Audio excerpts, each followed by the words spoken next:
आपका अपना YouTube channel Aryan GS academy में आप सभी का हार्दिक स्वागत है। आज हम लोग एक नए टॉपिक के साथ आए हैं, मौलिक कर्तव्य, फंडामेंटल ड्यूटीज। साथियों मैं आपको बता दूं, हम लोग इससे पहले मौलिक अधिकार, फंडामेंटल राइट, नीति निर्देशक तत्व के बारे में भी पढ़े हैं पिछले वीडियो में। आज हम लोग एक नए टॉपिक के साथ आए हैं, फंडामेंटल ड्यूटीज, मौलिक कर्तव्य। जैसा कि आप लोग जानते हैं कि भारत के संविधान में नीति निर्देशक तत्व सरकार के संसाधन पर निर्भर करता है। जस्ट लाइक उसी प्रकार जो सरकार का कर्तव्य है, जस्ट उसी प्रकार से मौलिक कर्तव्य का भी भारत के संविधान में वर्णन है, लेकिन उनका चर्चा वो मौलिक कर्तव्य जो है आम नागरिक के लिए है। नीति निर्देशक तत्व और मौलिक कर्तव्य के बारे में थोड़ा सा जब चर्चा हम लोग थोड़ा विस्तार से करें तो नीति निर्देशक तत्व सरकार का कर्तव्य पर निर्भर करता है और मौलिक कर्तव्य आम नागरिक का कर्तव्य। हम चर्चा करते हैं कि जब भारत का संविधान लागू हुआ था उस समय मौलिक कर्तव्य का वर्णन या मौलिक कर्तव्य को नहीं जोड़ा गया था। बाद में जाके 42वां संविधान संशोधन 1976 के द्वारा सरदार स्वर्ण सिंह समिति के सिफारिश पर भारत के संविधान में मौलिक कर्तव्य को भाग 4 के ए यानी 4 के क में 51 क में जोड़ा गया और उस समय मौलिक कर्तव्य की संख्या 10 था। आगे चलकर 86वां संविधान संशोधन 2002 के द्वारा अटल बिहारी वाजपेयी सरकार के द्वारा शिक्षा के अधिकार को मौलिक अधिकार बनाया गया और उसे मौलिक कर्तव्य में भी जोड़ा गया और इस प्रकार मौलिक कर्तव्य की संख्या जो है 4 हो गया। आज हम लोग उसी कर्तव्य को बारीकी से चर्चा करते हैं और अध्ययन करते हैं। मूल कर्तव्य के बारे में चर्चा करते हैं, फंडामेंटल ड्यूटी। फंडामेंटल ड्यूटीज बहुत इंपॉर्टेंट है। भारतीय संविधान में मौलिक कर्तव्य का जो चर्चा किया जाता है, इसमें मैं थोड़ा सा इसके बारे में विस्तार से चर्चा करूं। मूल कर्तव्य आम नागरिकों के अपने स्वयं के विवेक पर निर्भर करता है। मूल कर्तव्य भारत के संविधान में आम नागरिकों के स्वयं विवेक पर निर्भर करता है और भारत के संविधान जब लागू हुआ था तब यह भारत के संविधान में शामिल नहीं था। बार बार प्रश्न आता है कि जब मौलिक अधिकार का चर्चा हुआ, जब मौलिक अधिकार भारत के संविधान में लागू हुआ, फिर नीति निर्देशक तत्व, लेकिन क्या उनके साथ मौलिक कर्तव्य था? उनके साथ भारत के संविधान में मौलिक कर्तव्य नहीं था। मौलिक कर्तव्य बाद में हम लोग चर्चा किए कि बाद में जोड़ा गया, लेकिन मैं आपको थोड़ा सा इसके विस्तार से बारे में बताऊं। संभवतः एकमात्र जापानी संविधान, जापान ऐसा देश है जहां कहा जाता है संभवतः नागरिकों के कर्तव्य को पहली बार वहां पर चर्चा किया गया। जापान के संविधान में नागरिकों के, भारत का संविधान जब लागू हुआ तब यह शामिल नहीं था। जब भारत का संविधान लागू हुआ उस समय में मौलिक कर्तव्य का चर्चा नहीं था और दुनिया के देश में जापान एक ऐसा देश है, जापान के संविधान में नागरिकों के कर्तव्य का चर्चा किया था, लेकिन जब भारत के संविधान में मौलिक कर्तव्य को जोड़ा गया तो रूस के संविधान से प्रेरित है। नहीं तो होता क्या है कि स्टूडेंट डायरेक्ट सोचता है कि जापान में पहली बार यूपीएससी जैसे बड़े एग्जाम में भी, बराबर एग्जाम में ये क्वेश्चन पूछा जा चुका है। और 42वां संविधान संशोधन 1976 के द्वारा सरदार स्वर्ण सिंह समिति की रिपोर्ट के आधार पर भाग 4 के ए अनुच्छेद 51A भाग 4 बहुत इंपॉर्टेंट। 42वां संविधान संशोधन 1976 सरदार स्वर्ण सिंह समिति की सिफारिश पर यह जोड़ा गया था। सरदार स्वर्ण सिंह समिति की सिफारिश पर कौन? भाग 4 के ए यानी भाग 4 के और अनुच्छेद 51A में मूल कर्तव्य को जोड़ा गया। अब हम लोग आगे देखते हैं मौलिक कर्तव्य की अवधारणा। खास करके हम लोग वहां चर्चा किए थे कि दुनिया के देश में पहली बार, कौन सा देश में? जापान में। लेकिन भारत के संविधान में जो प्रेरित है, कहां से प्रेरित है? तो यहाँ पर हम लोग वही देखते हैं कि अवधारणा सोवियत संघ यूएसएसआर, जिसको वर्तमान में रूस कहा जाता है। भारत के संविधान में जो मौलिक कर्तव्य की अवधारणा है वो रूस के संविधान से लिया गया है। डीपीएसपी हम लोग आगे चर्चा करते हैं, डायरेक्ट प्रिंसिपल स्टेट पॉलिसी, यानी नीति निदेशक तत्व की तरह न्यायिक पुनरावलोकन के अंतर्गत नहीं आता है। बहुत इंपॉर्टेंट, जिस प्रकार से नीति निदेशक तत्व सरकार के संसाधन पर सरकार का कर्तव्य है, उसी प्रकार से मौलिक कर्तव्य भी आम नागरिक का, आम जनता का कर्तव्य है। इसलिए न्यायिक पुनरावलोकन के अंतर्गत नहीं आता, न था इसको न्यायालय से लागू नहीं कराया जा सकता है। काफी इंपॉर्टेंट, न्यायालय से इसको लागू नहीं कराया जा सकता है। नीति निदेशक तत्व और मौलिक कर्तव्य को भी न्यायालय से लागू नहीं कराया जा सकता। क्वेश्चन पूछता है निम्न में से किसको न्यायालय से लागू कराया जा सकता है? मौलिक कर्तव्य, नीति निदेशक तत्व, मौलिक अधिकार, इनमें से कोई नहीं। क्या होगा? मौलिक अधिकार। लेकिन नीति निदेशक तत्व और मौलिक कर्तव्य को न्यायालय से लागू नहीं करवाया जा सकता है। और अगर इसका उल्लंघन करते हैं, मन में विचार आता है कि उल्लंघन में किसी प्रकार का दंड का प्रावधान नहीं है, लेकिन हम लोग आगे चर्चा करेंगे। 1976 में जब मौलिक कर्तव्य को जोड़ा गया था, 1976 में जब मौलिक कर्तव्य को जोड़ा गया तो इसकी संख्या कितनी थी? 10। बहुत इंपॉर्टेंट है कि 10। अगर कोई बोले कि मौलिक कर्तव्य जो है खास करके 11 मौलिक कर्तव्य जोड़ा गया, 11 नहीं, पहले से 10 था ही। 10 और प्लस 1 बराबर जो है 11, यानी 11वां खास करके कहा जाता है कि मतलब 11वां जो मौलिक कर्तव्य है वो 86वां संविधान संशोधन के द्वारा जोड़ा गया। और कभी कभी क्या होता है कि क्वेश्चन पूछ लेता है कि जब 11वां मौलिक कर्तव्य भारत के संविधान में जोड़ा गया था तो उस समय केंद्र में किनका सरकार था और प्राइम मिनिस्टर कौन थे, ये भी क्वेश्चन पूछा जा सकता है। तो श्री अटल बिहारी वाजपेयी देश के प्राइम मिनिस्टर थे और अटल बिहारी वाजपेयी की सरकार ने 2002 में 86वां संविधान संशोधन को पारित करवाया था, जिसके तहत 6 वर्ष से 14 वर्ष तक के बच्चा को निःशुल्क और अनिवार्य शिक्षा का प्रावधान हो, और इसको लाया गया। संशोधन के द्वारा निःशुल्क और अनिवार्य शिक्षा को लागू करवाया गया। इस प्रकार वर्तमान में मूल कर्तव्य की संख्या अब क्या हो गई है? 11। ये कभी भी नहीं सोचना है कि 86वां संविधान संशोधन के द्वारा 11 मौलिक कर्तव्य को जोड़ा गया, नहीं 11वां, 10 तो पहले से था ही। लेकिन एक बात और समझ लीजिए, जब संविधान लागू हुआ था उस समय किसी प्रकार के मौलिक कर्तव्य का कोई चर्चा नहीं है। अनुच्छेद 51 के अनुसार भारत के प्रत्येक नागरिक का कर्तव्य होगा। अब भारत के प्रत्येक नागरिक का क्या कर्तव्य है उनके बारे में थोड़ा सा हम लोग अब आगे चर्चा करते हैं। अनुच्छेद 51 के अनुसार प्रत्येक नागरिक का कर्तव्य होगा कि वह संविधान का पालन करे। बहुत इंपॉर्टेंट, संविधान का पालन करे और उसके आदर्शों, संस्थाओं, राष्ट्रध्वज, राष्ट्रगान का आदर करे। हमारे देश के प्रत्येक नागरिक का यह कर्तव्य बनता है। हम भारत देश के वासी हैं, हमको अपने आप को राष्ट्रता पर गर्व होना चाहिए और इसीलिए यहाँ पर संविधान का पालन करें, क्योंकि हमारा देश का एक पवित्र दस्तावेज है संविधान के हिसाब से हमारा देश चलता है। हमारा देश नियम और कानून की बंदिश में बंधा हुआ है और कोई भी आदमी कानून से बड़ा हमारे देश में नहीं है। इसीलिए संविधान का जो हमको एक रास्ता दिखाता हो, हमारा कर्तव्य होता हो सके उनके लिए हमको दंड ना मिले, लेकिन उनका पालन करना मेरा कर्तव्य बनता है। संविधान का पालन करे, उसके आदर्शों, संस्थाओं, राष्ट्रध्वज, राष्ट्रगान का आदर करें। अगर ऐसा बात है, लेकिन अगर आप झंडा से संबंधित कानून भी अगर आप उनका अपमान करते हैं तो उनके लिए सरकार अलग से। लेकिन एक बात जान लीजिए, नीति निदेशक तत्व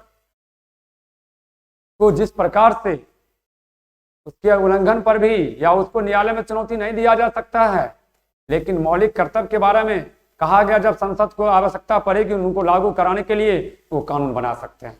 बहुत इंपॉर्टेंट।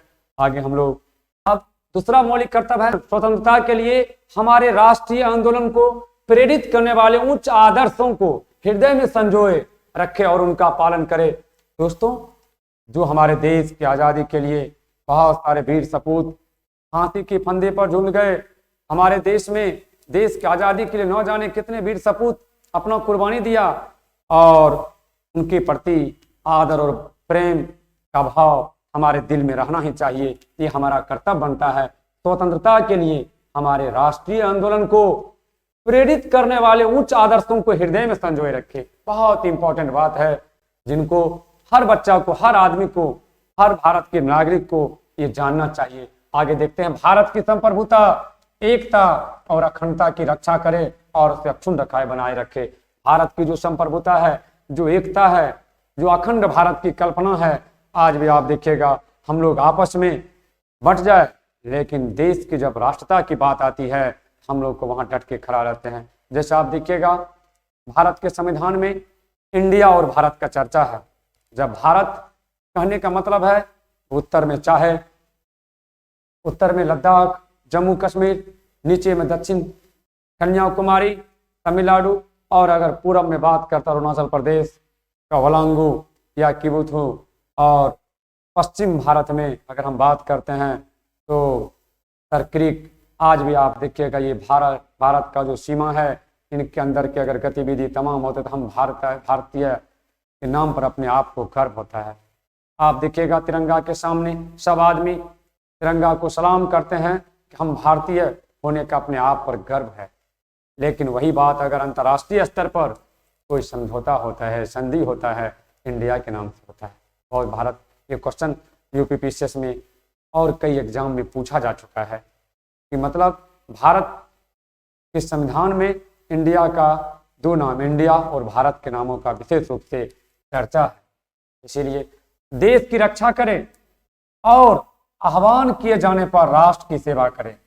और देश की रक्षा करना जिम्मेदारी है, लेकिन अगर हम आह्वान करें, अगर मानते देश में कोई विषम परिस्थिति आ जाए, संकट आ जाए, और देश के नाम अगर हमारे प्राइम मिनिस्टर साहब अगर देश में आह्वान करता है, और आप देखे होंगे कि अगर कोई विपत्ति आ जाए, हम देशवासी सभी एक जगह खड़े हो जाते हैं और राष्ट्र की सेवा में अपने आप को तत्पर रहते हैं।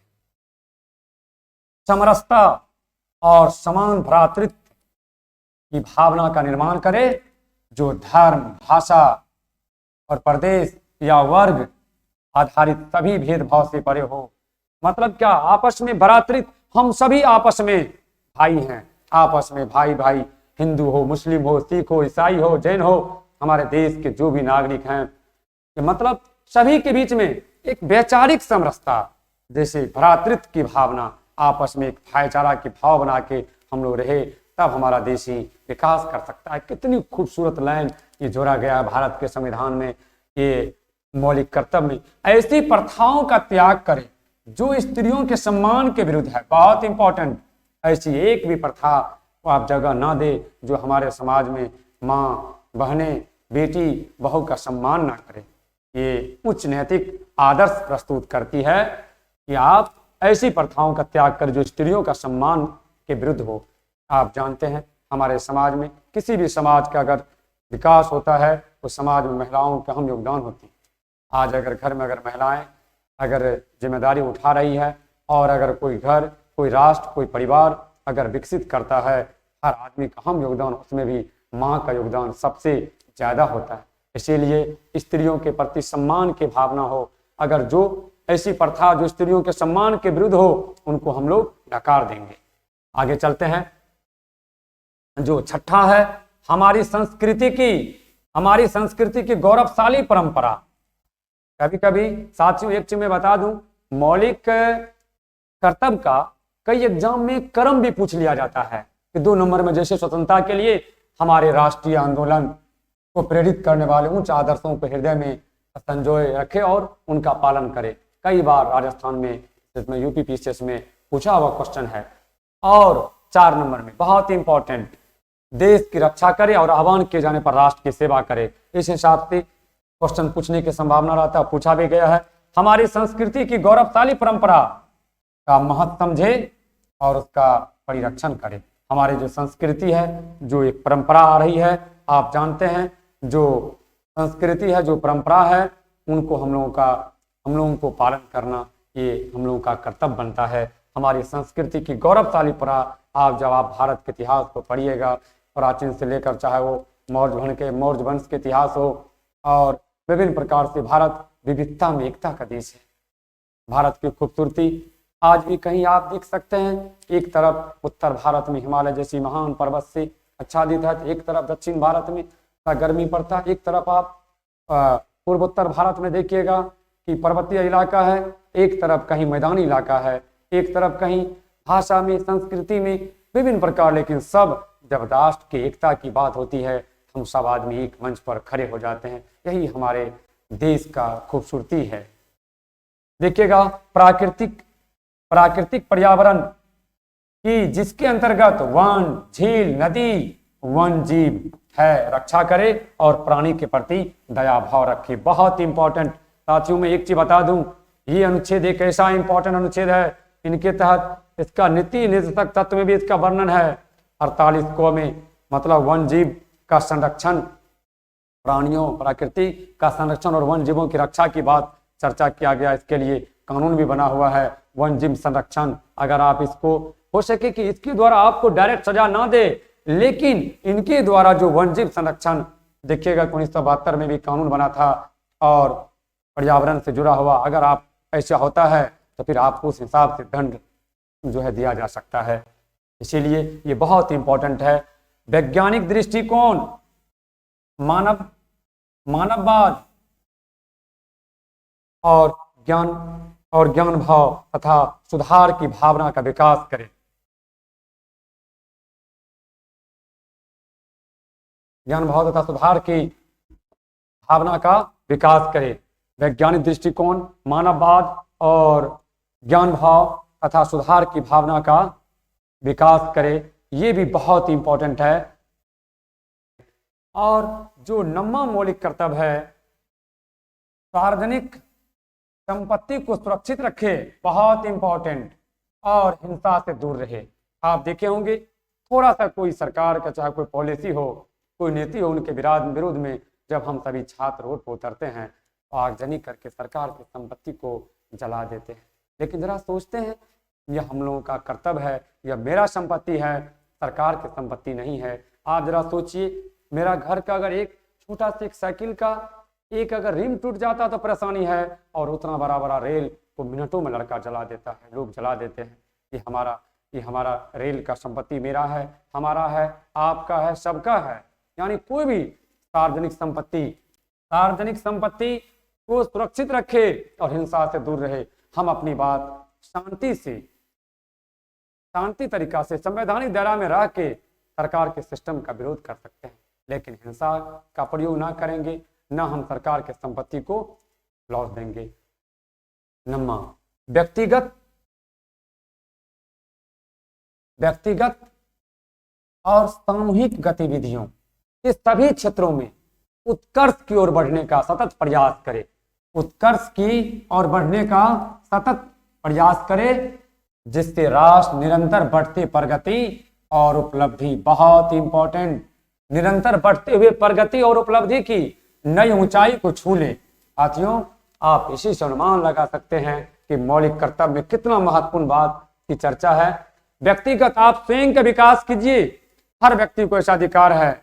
आप अपना विकास करते हुए व्यक्तिगत और सामूहिक गतिविधियों के सभी क्षेत्रों में, अगर समाज निर्माण की बात हो, राष्ट्र निर्माण की बात हो, देश निर्माण की बात हो, हम सबको बढ़ चढ़ कर उसमें हिस्सा लेना चाहिए। ये बहुत ही इंपॉर्टेंट कर्तव्य के बारे में जो 9 नंबर में चर्चा है। 10 नंबर में व्यक्तिगत और सामूहिक गतिविधियों के सभी क्षेत्रों में उत्कर्ष की ओर बढ़ने का सतत प्रयास करे, जिससे राष्ट्र निरंतर बढ़ते हुए प्रगति और उपलब्धि की नई ऊंचाई को छू ले। और 11वां मौलिक कर्तव्य है 6 वर्ष से 14 वर्ष तक की उम्र के अपने बच्चों को शिक्षा के अवसर उपलब्ध कराना। हर अभिभावक, माता पिता का यह कर्तव्य बनता है कि 6 वर्ष से 14 वर्ष तक के बच्चा को आप स्कूल भेजे। आपका यह कर्तव्य बनता है। सिर्फ सरकार की मौलिक अधिकार में चला गया, मतलब ऐसा नहीं कि सिर्फ आप अपना जिम्मेदारी से भाग गए। बच्चा का बचपना सिर्फ जन्म दे देने से ही नहीं, माता पिता माता पिता की एक जिम्मेदारी बनता है, कर्तव्य बनता है कि बच्चा को सिस्टमैटिक तरीका से स्कूल भेजे, पठन पाठन के लिए व्यवस्था करे, ताकि एक जो बच्चा है वो देश निर्माण में, समाज निर्माण में अपना योगदान दे सके। बहुत इम्पोर्टेंट। मैं आपको ये बता दूं, अभी हम लोग मौलिक कर्तव्य के बारे में चर्चा कर रहे थे। हम 5 मिनट में एक बार पुनः मौलिक कर्तव्य को एक बार रिकॉल कर दे कि भारत के संविधान में मौलिक कर्तव्य का वर्णन भाग 4 के ए और अनुच्छेद 51A में है। और भारत के संविधान में मौलिक कर्तव्य रूस के संविधान से लिया गया है।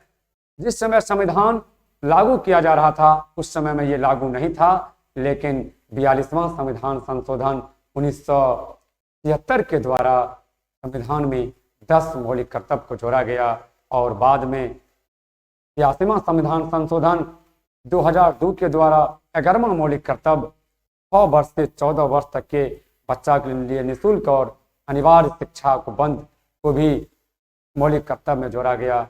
और वर्तमान में मौलिक कर्तव्य की संख्या 11 है। पहले 10 था लेकिन मूल संविधान में नहीं था। लेकिन हम लोग एक चीज देखते हैं कि सरदार स्वर्ण सिंह समिति के रिपोर्ट के सिफारिश पर जो लागू हुआ, लेकिन इसमें जोड़ा गया, लेकिन वर्मा समिति की रिपोर्ट पर जो है भारत के संविधान में से मतलब कानूनी मान्यता दिया गया। और हम लोग एक चीज आगे चर्चा करना चाहते हैं, आगे जो हम लोग विभिन्न प्रकार से जो और भी क्रम से वीडियो आ रहा है। अब मेरा नेक्स्ट वीडियो संविधान के स्रोत पर आगे हम लोग वीडियो लेके आ रहे हैं। इसके बाद फिर जो संविधान के महत्वपूर्ण अनुसूचियां हैं उनके बारे में, और इसी प्रकार से सिस्टमैटिक तरीका से जैसे मौलिक अधिकार 12 to 35, फिर नीति निर्देशक तत्व 36 to 51, इसके बाद हम लोग आगे अनुच्छेद 52 राष्ट्रपति से लेकर लास्ट तक संविधान के महत्वपूर्ण अनुच्छेद को क्रम से चर्चा करेंगे, ताकि भारत के विभिन्न एग्जाम में आप को तैयारी करने में कोई परेशानी नहीं हो। सिस्टमैटिक तरीका से समझ के हम लोग याद करेंगे। इसके बाद हम लोग MCQ हर टॉपिक का ऑब्जेक्टिव भी लेके आएंगे, ताकि हम जो पढ़े हैं, वीडियो देखे हैं, समझे हैं, ताकि मेरा क्वेश्चन भी वहाँ बने। हम आशा करते हैं कि आप लोग को समझ में आता होगा, और अगर कोई परेशानी होंगे आप कमेंट करेंगे, और उसके बारे में फिर हम लोग समस्या के समाधान को बारीकी से देखेंगे और सब मिलकर पढ़ाई करेंगे, ताकि आप जिस उद्देश्य के लिए तैयारी करते हो, आप हो सके कि आप अपनी ज़िंदगी में तुम अकेले हो, लेकिन आप अपने माता पिता के लिए भविष्य हो। एक बात याद रखना, बेंच पर बैठे लास्ट लड़का भी अपने आप को लगता है कि हम अकेले नहीं, लेकिन आपके साथ पूरा फैमिली है। आप अपने लिए ना सही, लेकिन अपने माता पिता की सपनों को पूरा करने के लिए भी आपको पढ़ना चाहिए। आप पढ़ें। हम आशा करते हैं कि आपकी तैयारी में, आपके रिजल्ट में मेरा कुछ योगदान हो सके। जय हिंद, धन्यवाद।